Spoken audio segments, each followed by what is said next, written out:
Hey everybody, it's me, Jack, and welcome back to Living Between Paychecks Kitchen, the YouTube show where we bring you recipes that range all the way from great to questionable, and for not a whole lot of money. And today we're going to be doing something called Avocado Salsa. It's basically pico de gallo, if you've ever had that, with cubed avocado thrown into it. That's the primary ingredient. It's pretty good. You can make it spicy or mild, but I'm going to show you how to make it today, and it doesn't really cost much, especially if you can get avocados on sale. So let's get into it. Okay, so here's our ingredients for the most part. We're going to use salt to taste. You can use between 1 to 4 jalapenos, de-seeded or seeded. I'm probably going to use 2, but I have 4 out here just in case. 6 Roma tomatoes. You could use 5, 7, it's whatever. Now, I have a red onion here. This goes really great with avocado salsa. This is another difference from pico de gallo. With pico de gallo, I use white onion, but for this I'm going to go with red. Between 3 to 4 avocados. I'm going to use 3. I got the 4th one in case one of them is bad. And 1 bushel of cilantro. I'm going to try and use the whole upper half. And some lime juice to taste. Alright, we're going to start with the cilantro. Now there's several ways you can cut this. You could cut it up with a knife real good. Or if that takes too long, you can cheat and use some scissors and just cut off small bits into your bowl. And that way is really easy, and you don't have to worry about cleaning up afterwards. But I'm going to go ahead and chop it. Show you how bad I am at chopping cilantro. I normally cheat and just use the scissors, because I hate doing this. It's a pain. A sharp knife helps, otherwise you risk the chance of not even cutting through the cilantro in the first place. How fine you want is up to you. Now, these big leafy chunks, too much, at least for me. Definitely cut them down into smaller bits. Now, most of this bushel is useful, so I'm going to cut down to, I don't know if you can see it with this rubber band here. I'm going to cut down to really close to it on this one. Be very careful not to cut your fingers. Now, dispose of the stems and get to cutting. Be very careful. Now, as I said, I normally use the scissors because I suck at cutting cilantro. I'm torturing myself by showing you this. Alright, now once your cilantro is cut into tiny pieces, or at least as big as you want it, go ahead and scoop it into a mixing bowl. This is where you're going to put all your avocado salsa and mix it together when you're done adding all the ingredients. Okay, take 3, because something kept happening every other time I did this. I'm going to go ahead and show you how I cut my Roma tomatoes. I find the bottom, and I cut it off. Then I lay it on the flat bottom I just cut, and then cut straight down from the top. Now, this method gives you slightly chunkier tomato bits. So if you're into chunky stuff, then hey, it's great. So I lay it flat, and then I start making thin slices. Like this. Whoop.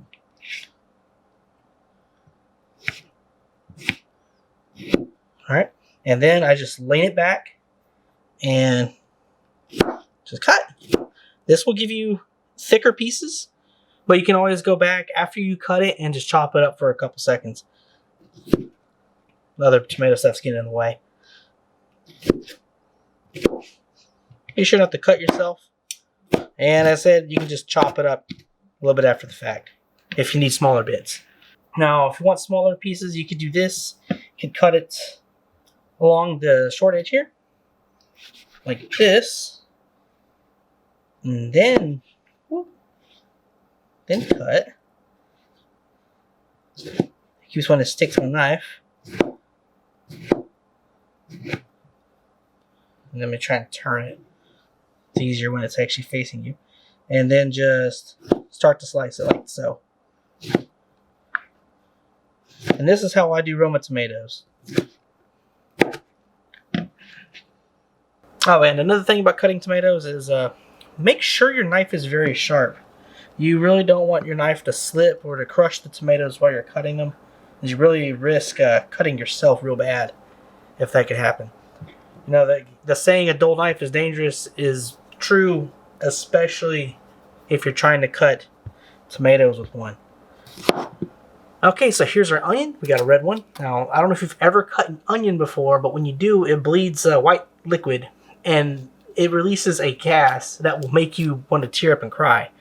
Now, there's some old wives' tales about how to deal with that. You know, like chew gum, splash water on your face, put water on your knife. There's also another way that involves cutting it. I don't think it works, but I'll show you how to do it. So here's the stem. We're going to leave this. We're going to go to the other side, and we're going to cut this off. I hope I don't have this backwards. I could have this backwards. And then we're going to make cuts into, but not all the way through the onion. So it's split, but it's not going all the way through.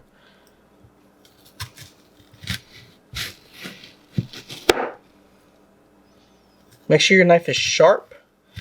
You don't want a dull knife when you're doing this. And also be sure to keep your fingers out of the way. Hopefully you see what I'm starting to do here. And then we're eventually going to come and cut across the back. Sorry if I don't have it zoomed in enough. Maybe I could probably zoom it in a little bit and bring it more center. So in case you couldn't see, I'm going most of the way down the onion and I'm starting to slice into it without cutting all the way through the onion. That way we can get nice long slices and then cut this way and then chop and make nice diced onion. So let me go back over here. Make sure your fingers are out of the way. Now, this isn't perfect the way I did this. It's a little messy, especially down here. I could try and mitigate that by cutting like this. All right, next is we're going to start slicing into it a little bit. But not all the way through, of course. Make sure you keep your fingers out of the way. You do not want to cut yourself. That would suck a lot. And then we're going to start making slices like this. And there we go. We are starting to get nice chopped onion. Now, how much onion you want to use is completely up to you. You can use half of it or the whole thing. I'm probably going to use a little bit more than half, but I don't know if I'm going to use it all. Oh yeah, and I guess that method kind of worked because I'm actually not tearing up right now, which is unusual because I usually tear up very bad when I'm cutting onions. I absolutely despise cutting onions. I'm going to go ahead and cut the whole thing and just use what I need if I need extra. Now you might have some longer pieces. If you do, you can just do some extra chopping and get that dealt with if you don't want that. Alright, next we have our avocados. You want firm with a little bit of squeeze. You don't want squishy avocados. You have squishy avocados, they're no good. They're usually bruised and ruined. Now, we're going to go ahead and cut like this. If your avocados are hard, don't worry about it. It's not the end of the world. They'll still work. So cut. Oh, I could have taken the sticker off.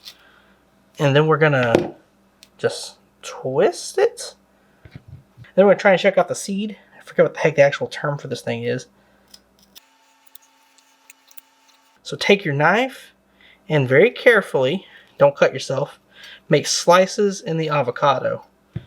Now, you can make big slices, you make chunky slices. It is whatever you prefer. Be very careful. Now, I've seen brave people just cut straight into their hand with it. I'm not going to do that. And then we're going to cut across. Now, another alternative is taking the whole fruit out, if I can get it. And, oh, see, it did not want to come this time. Doing it this way as well, but I don't know. Your method is up to you, however you want to do it. And then we're going to make slices. Try not to touch it because as much as I like avocado, it's kind of goopy. So here you go. This is about the right size that I'm going for.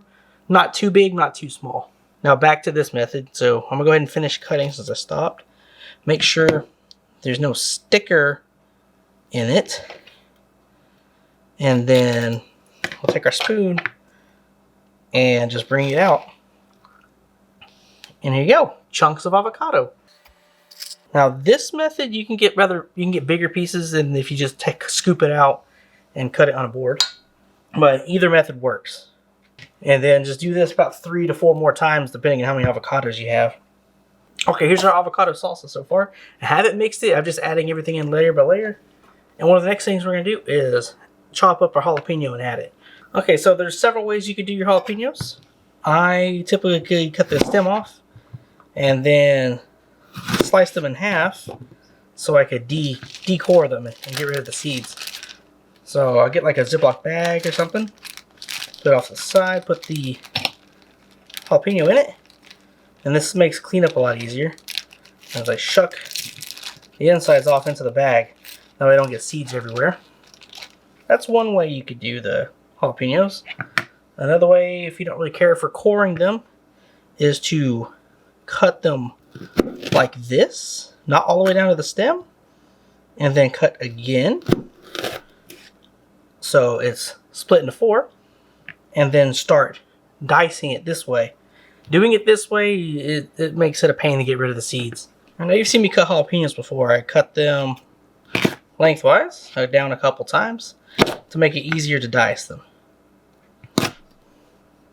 And at this point, I just cut tiny bits of jalapeno.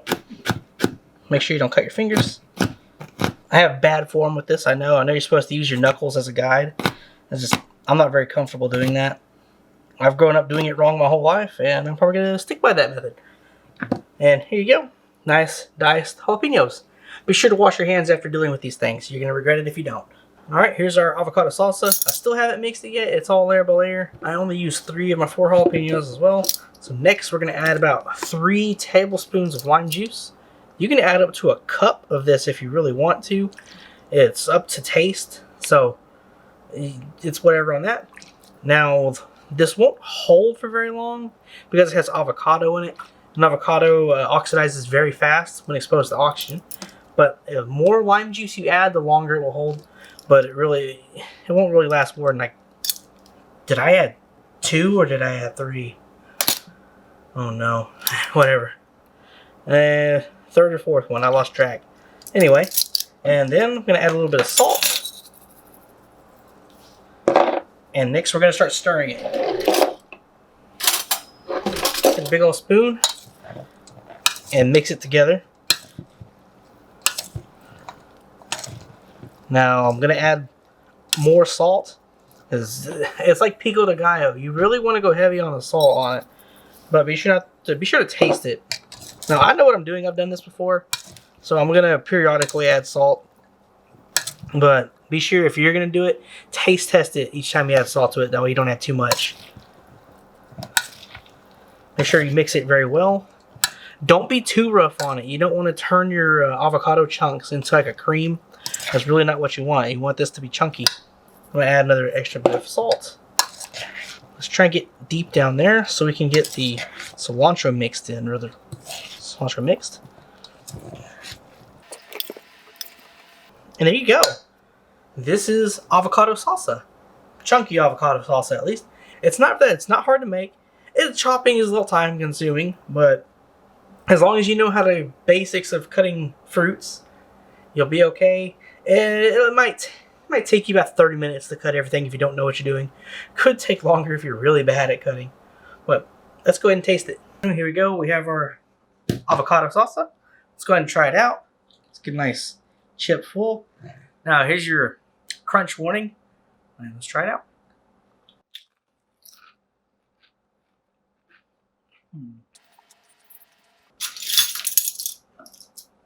Needs more lime juice and more salt. Didn't add enough of either.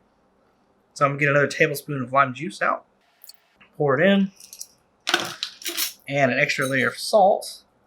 Now, what I've seen some people do is they just get a straight out measuring cup and just pour a whole cup of lime juice in. So that's an option if you really want to go heavy on lime juice. Let's go ahead and stir it all together really well. All right, so let's go ahead and get another bite. Let's go ahead and scoop some up. Hopefully our chip didn't break. All right, so I've got a whole lot here. Don't know if it's going to focus. It never really does if I hide my face. No, not quite. All right, crunch warning. So here you go. Man, that stuff's good. That's really good. But yeah, you can use it as like a dip by itself. You can use it to accompany other food. That goes really good with tacos. It goes really good on tacos. Or just a lot of Tex-Mex or Mexican food options. Or heck, even Latin American foods in general. It goes really good with it. If you just want a dip, there you go. You can use this as that. It's really good. You can adjust the heat too. You can use serranos instead of jalapenos. You can throw habaneros in. You can go crazy with the heat. But anyway, thanks for watching. Hope you enjoy this recipe. If you do try it, go ahead and leave a comment. Let me know how it was for you. Anyway, we catch us here on Tuesdays and Fridays normally. Sometimes take breaks. Sometimes life's crazy. We can't get around to recording. But thanks for watching us. We really appreciate all the views. Hit that like and sub button if you want as well. We really appreciate it. And we'll see you next time.